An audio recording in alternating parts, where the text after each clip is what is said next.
In today's video, I'm going to teach you how to delete an eBay listing. On eBay, you don't truly delete an active listing in the traditional sense. Instead, you remove it from the marketplace by ending it. That takes it out of public view so buyers can't see or purchase it. I'll walk you through ending an active listing on both computer and mobile, then show you how to clean up ended or unsold listings, and finally, how to remove drafts. First, let's end an active listing on a computer.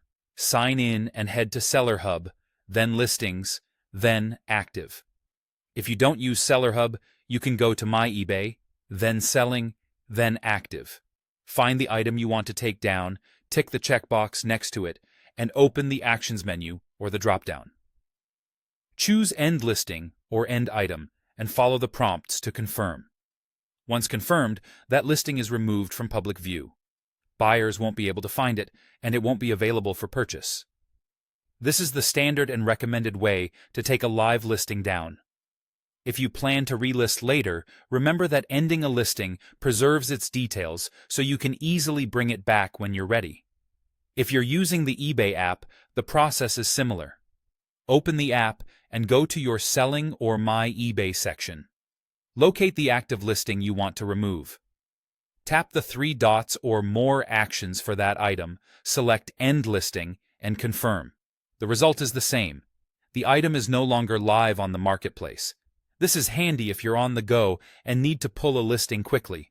Next, if you've already ended a listing and want to clean up your view, head to your Unsold or Ended area in your Selling section. Select the listing by ticking its checkbox, then use the Delete or Remove option if it's available. Think of this as tidying up your workspace. It doesn't erase the listing from eBay's internal records or history. It simply hides it from your dashboards so you see a cleaner list.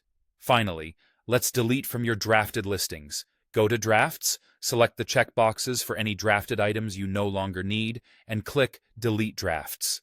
This keeps your draft area focused on items you actually plan to publish. That's it. End active listings to remove them from public view, clean up unsold or ended to declutter your dashboards, and delete drafts you don't need. Follow these steps and your selling area stays organized and accurate.